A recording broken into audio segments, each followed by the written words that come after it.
Olá, então, hoje nós vamos aprender sobre da nova ordem da vacação hereditária no direito das sucessões.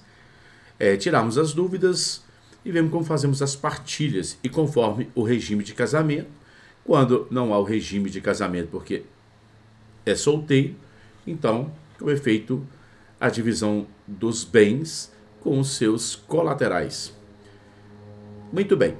Conforme o artigo 1784 do Código Civil, se trata-se de que, após o óbito do autor da herança, transmite-se para todos os seus herdeiros pelo princípio de Droit-Cessini. Então, a questão do princípio de Droit-Cessini, temos aí a condição da questão chamada de vocação hereditária. E a vocação hereditária é que a gente segue. Primeiro, se herda-se os descendentes, não havendo descendentes concorrendo com o cônjuge, se assim for casado, herda-se os ascendentes concorrendo com o cônjuge, não havendo, então, ascendente nem descendente, indiferente do regime de casamento, o cônjuge fica com todo o patrimônio do autor da herança. Não havendo cônjuge, ou então companheira, ou companheiro, a herança será, então, uma vez solteiro, não havendo ascendente para concorrer, os pais, avós ou bisavós, então será dos irmãos, depois, não havendo os irmãos dos sobrinhos, sobrinhos netos. Na linha sucessória, poderá haver direito de representação na parte descendente, em condições infinitas, e numa exceção, haverá aí também a questão da representação do irmão para o sobrinho. Se na morte do irmão que não deixou descendente nem ascendente, concorre-se com os irmãos, havendo irmão pré-morto, que morreu antes do autor da herança, ele deixando então filhos, que é o sobrinho, receberá por representação. Porém, somente nessa condição de irmão para sobrinhos. Não há representação na linha colateral em demais condições. Também, não tendo aí os sobrinhos, passam a receberem os sobrinhos netos. Não tendo sobrinhos netos, os tios, depois os primos, que nós chamamos de primos de primeiro grau, mas na linha sucessória se encontram em quarto grau. Não havendo nenhum parente nessa condição, a herança então será jacente, que pertencerá ao município ou à União, dependendo da localização dos bens. Então, mas já é sabido que, como município e a União não são herdeiros, não estão na vocação hereditária, por uma exceção, porque não há nenhum bens. Mas o autor da herança pode deixar em testamento os seus bens para quem ele queira que assim o receba. Quando você é casado com regime universal de bens, que é o artigo 1667 lá do nosso Código Civil, temos que, na questão dos direitos das sucessões, o artigo 1829, ele então fala sobre a questão da ordem da vocação hereditária. Vamos pegar o artigo aqui para ler, para que possamos ter uma reflexão desse artigo 1829. Ele fala assim: a sucessão legítima defere-se na seguinte ordem. Então, primeiro, o artigo diz, olha, aos descendentes em concorrência com os cônjuges sobreviventes. Então, os filhos vão concorrerem com o cônjuge sobrevivente, salvo, no caso este, com falecido no regime de comunhão universal de bens, ou na separação obrigatória dos bens, do artigo 1641, ou se o regime de comunhão parcial de bens, o autor da herança não houver deixado bens particulares. Então, a linha de pensamento do legislador foi: se é casado com o regime universal de bens e tem filhos, e o cônjuge sobrevivente é meeiro de todo o patrimônio, tanto aquele patrimônio que veio antes do casamento, que foi constituído na constância do casamento, e os filhos são herdeiros do autor da herança, da meação do todo que sobrou. Então, quem é herdeiro não é meeiro, nesse caso da universal de bens, somente é meeiro de todo o patrimônio, mas não herda. Agora, o casamento, quando se trata de regime do casamento de separação legal, que a lei determina que assim o faça, que é um regime de separação obrigatório, é o que descreve o artigo 1641, lá no inciso 1º, inciso 2º e inciso 3º, sendo menor de 16 anos, maior de 70 anos, então quando há qualquer das condições que possam sim ter em causas suspensivas a obrigatoriedade do casamento, com a questão pertinente ao casamento com o regime de separação total de bens. Neste caso, o legislador, então, trouxe para essas condições dessa forma de casamento, porém, o STF já pacificou, inclusive sumulado, na súmula 377 do STF, que, concorrendo descendentes nesta forma, há então a ameação por uma questão de que se concorreu para as condições da aquisição desse patrimônio. Então você imagine, por exemplo, quem casa com 17 anos é casado com regime separação total de bens obrigatório. Vão viver uma vida, não se preocuparam em fazer a modificação do regime de casamento. Aí, vindo a óbito, o cônjuge sobrevivente vai ter que ficar à mercê da boa vontade dos filhos. Então, por isso temos aí essa questão da praticidade dessa súmula, mas não é lei, é simplesmente uma súmula. É a questão porque fala na lei, obrigatoriamente, né, que desses três regimes, 1829, não se herdam. Quando se trata aí do regime convencional, da separação convencional, é aquela que os nubentes, eles por si só querem se casarem nessas condições, de que os bens não se comunicam em casos de divórcio. Então, aí na questão do casamento e do divórcio, mas no caso da questão da sucessão, o cônjuge sobrevivente concorre com os descendentes do falecido. A razão que traz essa interpretação é que o que o legislador não excluiu, não cabe eu interpretá-lo excluindo. Então, no inciso 1º do artigo 1829, o legislador foi taxativo, que é o casamento universal de bens, a separação obrigatória do artigo 1641 e o casamento com o parcial de bens quando não tem bens particulares. Então, ele não excluiu. Então, o que o legislador não exclui, não cabe ao intérprete excluir. O cônjuge sobrevivente, então, nesse caso, casado sob o regime de separação convencional de bens, pelo artigo 1687 do nosso Código Civil e 1688, não alcança aí pela exceção do 1829. Agora, o que nos tem que como refletirmos seria o que o pacto antinupcial é um negócio jurídico intervivo, com efeitos limitados a disciplinar exatamente os efeitos patrimoniais que não produz eficácia ulterior à morte. Ele não produz nenhum efeito após a morte. Então, após a morte, haverá o rompimento, que eu posso chamar do casamento, que é o artigo 1653 do Código Civil, e o artigo 1571, lá no seu parágrafo 1º do Código Civil, narra-se aí o rompimento pela morte. E o pacto antinupcial, ele nada mais do que um negócio jurídico entre vivos, e não nem questão pós-morte. Então, nesse caso, o que ficou ainda pactuado, o que ficou escrito, o que ficou acertado nas questões do pacto antinupcial, não tem aqui eficácia para a questão do direito sucessório, porque ele tem um negócio, ele tem uma eficácia na questão do negócio jurídico, mais disciplinado entre vivos. Agora, já na doutrina, entende que o legislador, quando quis, no artigo 1829, disciplinar sobre a questão da separação total de bens, ele quis dizer sobre a questão de separação de bens obrigatório e convencional. Quis dizer as duas formas, isso é o entendimento da doutrina. Mas nós não podemos analisarmos também puramente o que ficou na mente do legislador. O que ele escreveu que era a separação obrigatória e não separação convencional. Então, o que o legislador não exclui, não cabe o intérprete o excluir. Então, nessa questão, o cônjuge sobrevivente casado sob o regime dessa separação convencional de bens concorre com os descendentes do falecido, numa melhor interpretação da lei. É no sentido interpretativo que devemos posicionarmos aí. E o regime chamado de casamento parcial de bens, que é uma comunhão limitada, uma comunhão de aquestos. Aquestos são os frutos que temos na constância do casamento, a partir aí do advento da lei 6.015 de 77, que é a lei de divórcio, passou a ser, então, o regime legal. É aquele regime que rege-se, não necessito nem do pacto antinupcial, faço se assim eu entender que é conveniente eu fazê-lo. Mas é o regime legal, é o regime parcial de bens a partir da lei do divórcio 6.015 de 1977.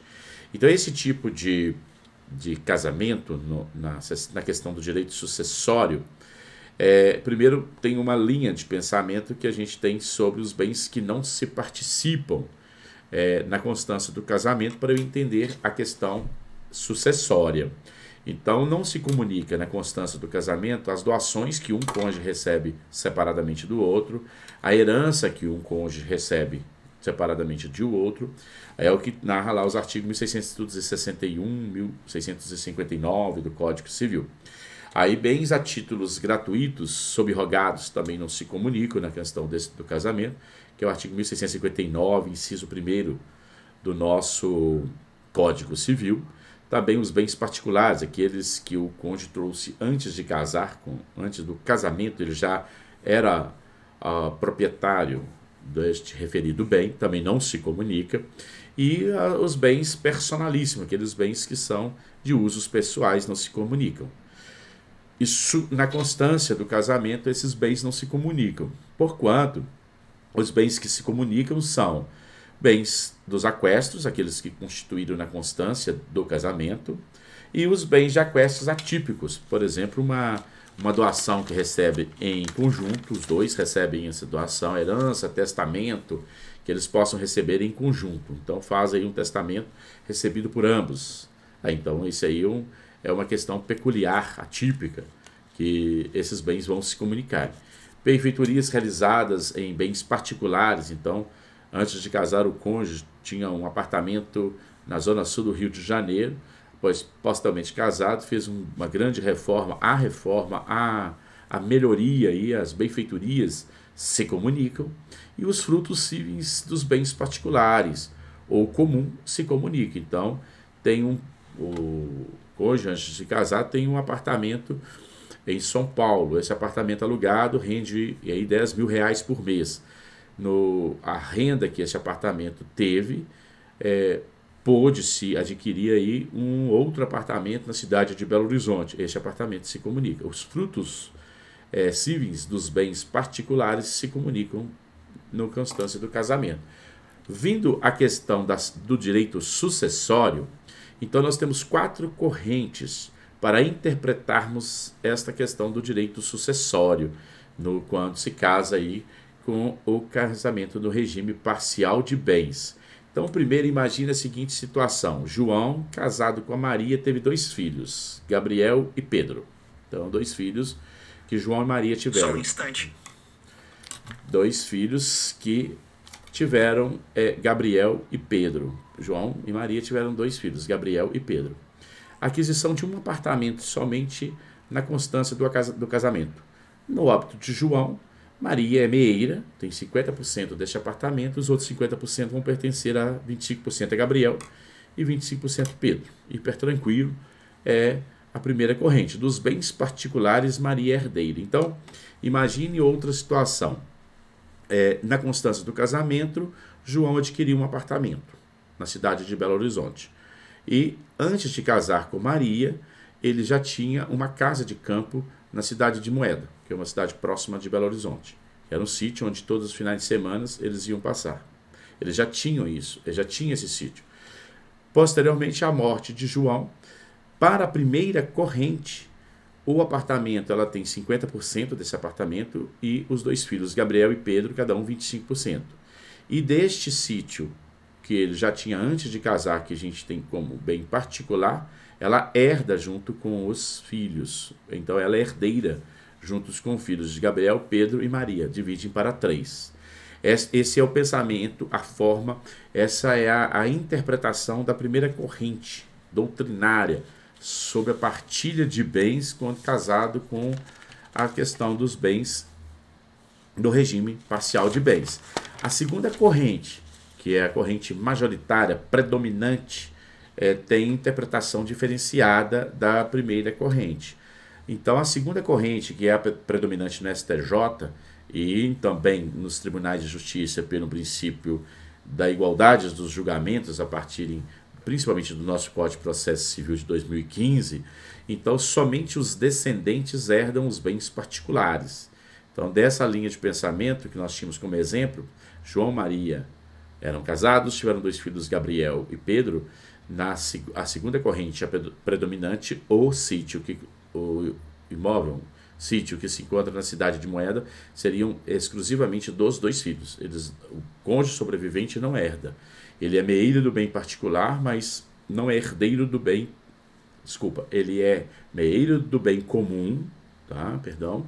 Ele é herdeiro do bem comum, aquele que conseguiu adquirir na constância do casamento, porém ele não participa, não tem herança do bem particular, aquele que adquiriu antes de casar, que é o caso aí do nosso exemplo do sítio na cidade de Moeda.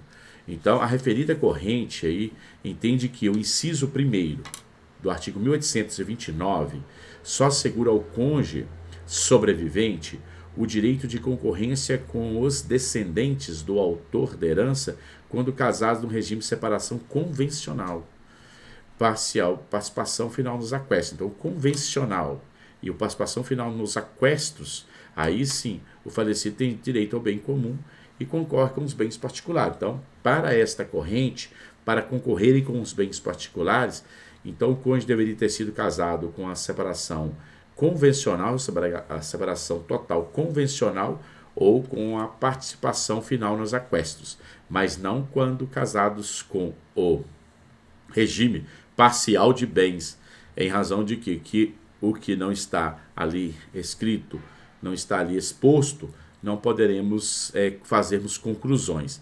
Então, a segunda corrente, que hoje é a predominante, seguem-se que não herdam. Não tem essa questão aí peculiar para os fins dessa linha de pensamento e disciplinas.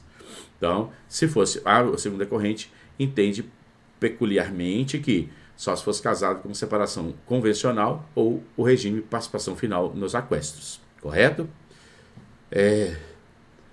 Terceira corrente. Deu uma vontade de espirrar, mas vamos segurar aqui. A terceira corrente. Aí, desculpa o espirro. A terceira corrente é a corrente defendida por Maria Berenice Dias, uma grande escritora e defensora do direito de família e do direito das sucessões. Aí na terceira corrente, o pensamento o cônjuge sobrevivente só herda legalmente concorrendo com os descendentes do falecido sobre a meação deixada pelo morto e não sobre os bens particulares. Então, na verdade, não herda os bens particulares, mas herda dos bens no sentido dos bens comuns. Seria uma aberração, dizer assim, porque do bem comum seria meeira e herdeira. O cônjuge sobrevivente é meeira e herdeira. Então, imagine a seguinte situação. Ela teria um apartamento e um sítio, que nós estamos tendo como exemplo. Aí você pega o apartamento, ela é meeira, e aí depois concorre com a outra metade do apartamento com o Gabriel e Pedro, que são os filhos. E Pedro e Gabriel ficam exclusivistas proprietários do sítio. Então, há uma situação que aí, aquele velho ditado, quem herda não meia, perderia aí o sentido para Maria Berenice Dias. Então, o cônjuge sobrevivente é meeira e herdeira, ao mesmo tempo da metade concorrendo com os outros descendentes dos bens comuns, constituído na constância do casamento. Certo? Teria aí essas duas circunstâncias. E a quarta corrente, que é da ministra Nancy, do STJ, fala que o cônjuge sobrevivente concorre com os descendentes sobre meação e bens comuns, jamais nos bens particulares. Então, é uma linha de pensamento puxada de Maria Berenice, mas dos bens particulares jamais poderiam concorrer, porque no artigo 1829 do inciso 1º descarta-se totalmente essa possibilidade por conta dessa interpretação. Questões. E além disso, é importante levantarmos a circunstância de que o próprio legislador ele então disse que na questão na questão do direito sucessório legal, cônjuge sobrevivente em concorrência com os descendentes, que é o artigo 1832, casado com regime parcial de bens, em concorrência com os descendentes, aí conforme o artigo 1829, no inciso 1º também, caberá ao cônjuge quinhão igual ou dos sucederem por cabeça, não podendo a sua cota parte ser inferior à quarta parte da herança, se for ascendente os herdeiros para concorrer. Então, em quantos casados com comunhão parcial de bens, se forem concorrer com os descendentes e tiverem mais de 4 herdeiros, o cônjuge sobrevivente não pode receber menos de 1/4. É uma defesa aí da questão do direito sucessório. E o casamento pelo regime de participação final nos aquestos, que o cônjuge sobrevivente vai concorrer com os descendentes os bens particulares. Então ele meia, tá? E concorre com os bens particulares. Então imagina, João e Maria, 200 mil no apartamento e mais 100 mil no sítio. Então nós temos aí 300 mil. O João veio a óbito. Então João adquiriu a maior 100 mil reais do que Maria. Então Maria é credora do espólio de João aí pela quantia de 50 mil reais. Que é essa diferença que eles estão tendo aí no aquestos. É o artigo 1683 do Código Civil. Aí nessa linha de pensamento, o cônjuge sobrevivente sempre concorrerá com os descendentes do hereditando, havendo ou não bens particulares, e participa da sucessão com os herdeiros.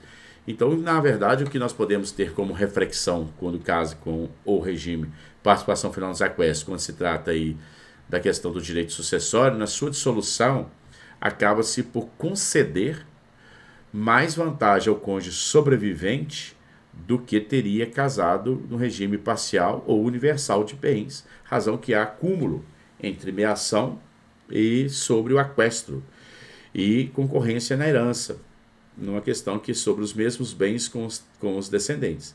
Então há uma maior vantagem sobre essas questões, porque ele é meeiro, ele é herdeiro da outra meação e ainda participa dos bens particulares. Então é uma vantagem muito grande, porque é mais vantagem do que casado com universal de bens, do que casado com parcial de bens, quando se trata do casamento em participação final nos aquestos. Bom, no que tange aí o regime de quando o regime é livre, misto, que você constitui ao fazer o casamento, ou atípico, que a gente pode assim chamá-los, quando livremente deliberando aí os nubentes, haverá nulidade do pacto, porque o pacto ele só tem a validade entre vivos. Então a morte é uma das formas do encerramento, do fim do casamento. Então ele não tem mais validade para questões dos fins sucessórios, haverá nulidade do pacto. E teremos aí então o regime parcial de bens para regê-lo. Se aí o pacto tiver situações diferentes, será regido aí pelo regime parcial de bens. Ok? Agora, entendendo melhor também a questão do direito sucessório, quando a questão se trata aí do direito da união estável, e já hoje dado como inconstitucional ao artigo 1790 do nosso Código Civil, é como se casado fosse pelo regime parcial de bens. Então, acaba-se aquelas discussões horríveis, esdrúxulas que nós vivemos e convivemos alguns anos na má elaboração do Código Civil a respeito dessa circunstância, principalmente do artigo 1790, que foi por uma área do Código sem nada a ver com vocação hereditária, que é na parte das disposições gerais do Código, como se fosse nosso apagar das luzes do legislador, então resolveu colocar lá um artigo para não dizer que não falou de nada, até que o STF se pacificou e entendeu a inconstitucionalidade do artigo, e hoje tem-se que rege o artigo 1790, é inconstitucional, e a questão da união estável na via sucessória, é como se casado com o regime parcial de bens. Agora, quando se trata do quinhões sucessório legal, cônjuge sobrevivente em concorrência com os descendentes, se forem aí essas condições que nós elencamos, verifica-se a forma dessas concorrências. E, então, como eu disse, na vocação hereditária, primeiro herda-se os herdeiros, que são os descendentes, concorrendo com o cônjuge. Não havendo agora descendentes para que o cônjuge possa concorrer, ele vai concorrer com seus ascendentes, os ascendentes do autor da herança. Então ele concorre aí com os ascendentes, da seguinte forma: não há representação no direitos de sucessões dos ascendentes com o cônjuge. O cônjuge, diferente do regime de casamento, agora nós não temos aqui a questão do regime de casamento para concorrer com o ascendente. Indiferente do regime de casamento, terá 50%. E os outros 50% concorre com os pais. Se tiver o pai e a mãe do autor da herança, 1/3 para cada um. Isso já tirado a ameação do cônjuge sobrevivente. E como mais próximo exclui o mais remoto, para que possa chegar nos avós, primeiro não podemos mais ter os pais do autor da herança. Não tendo mais os pais, não há representação, em hipótese alguma. Não havendo os pais, o cônjuge sobrevivente vai concorrer com os avós. Do total, a ameação dos bens pertence ao cônjuge sobrevivente e da outra metade vai concorrer com os avós, na seguinte circunstância. Então, os avós paternos e avós maternos. Então, concorrendo com os 4 avós, eles cada um, então, tem a questão de que o cônjuge sobrevivente tem 25% e os outros 12,5% divide-se entre os avós paternos e os avós maternos.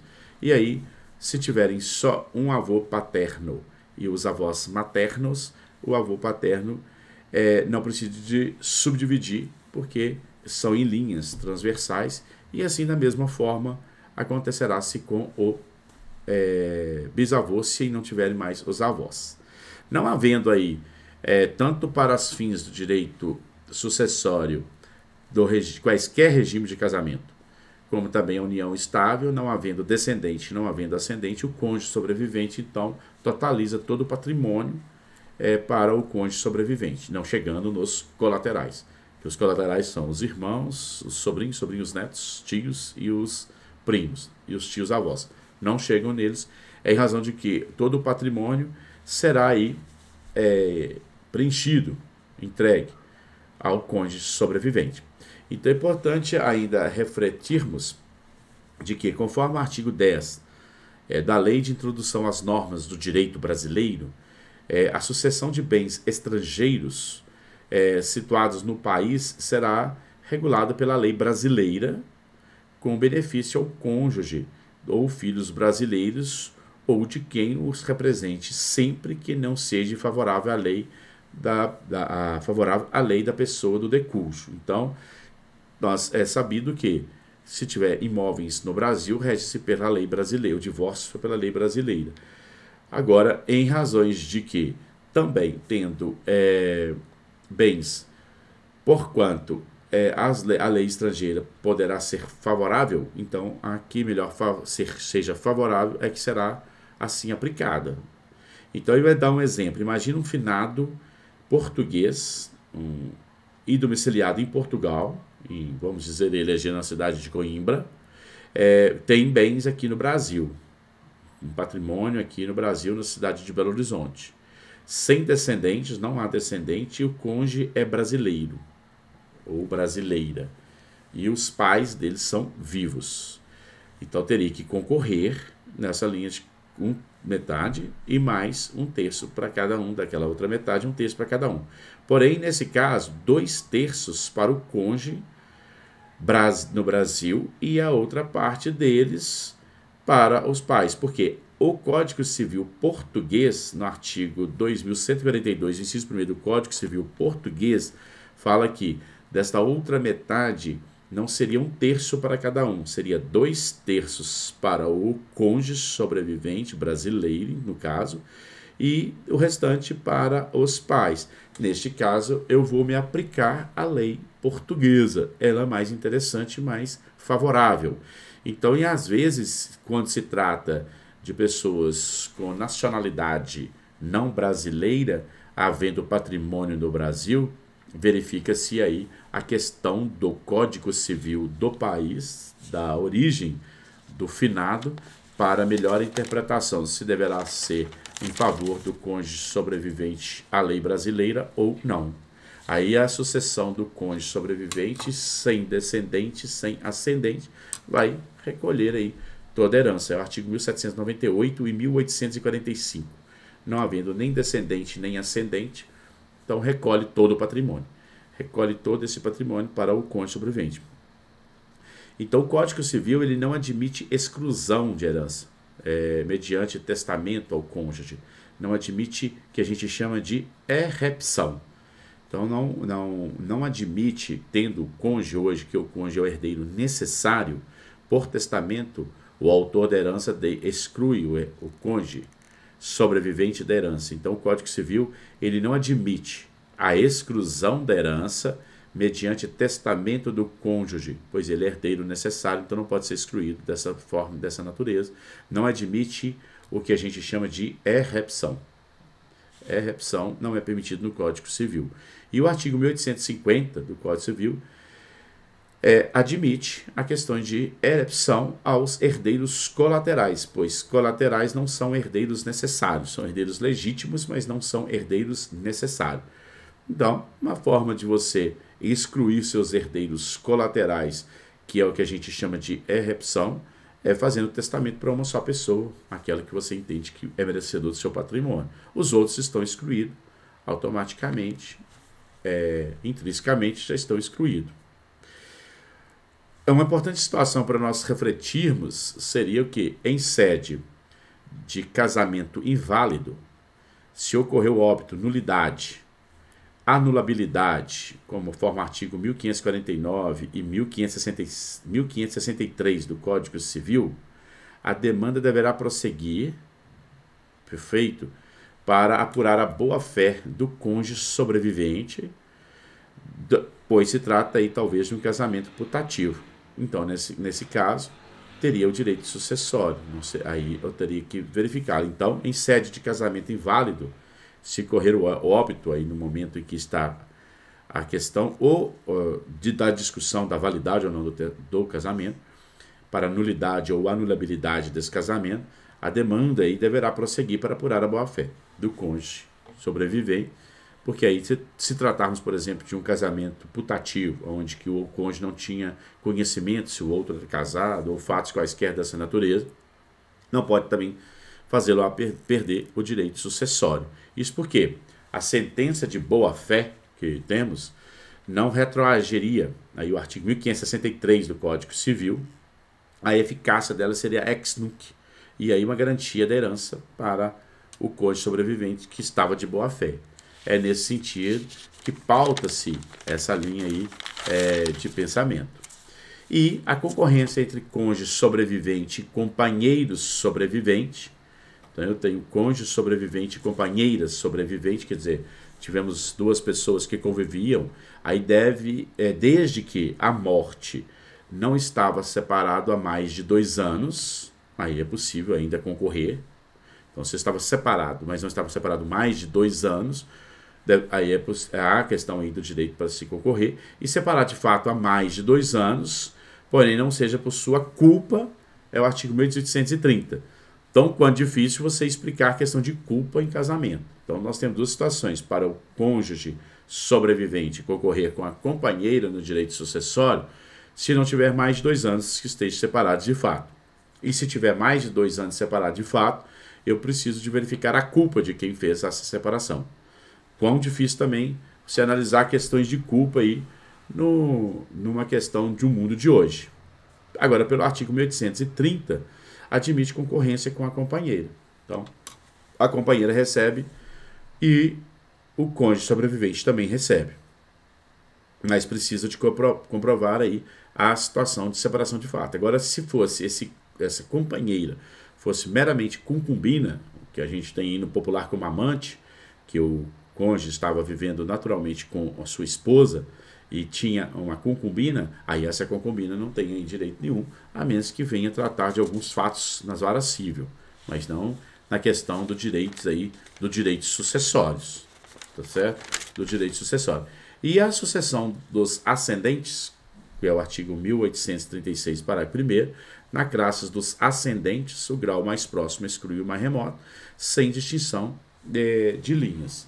Não havendo aí sendo solteiro, não havendo nenhum herdeiro descendente, nem ascendente, e nem cônjuge, não tem ninguém, o seu patrimônio ele é livre para que o autor da herança possa, então, fazer seus testamentos.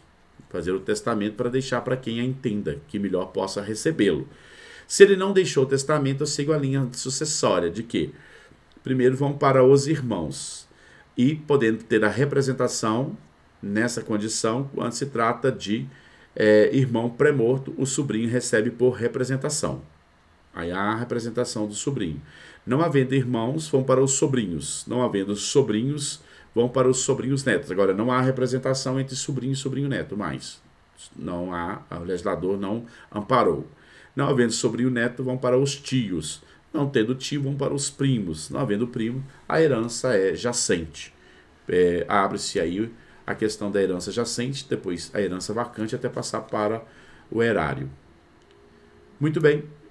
Vamos, nos próximos encontros, falarmos sobre as questões de direitos das sucessões, quando se trata das divisões de patrimônio.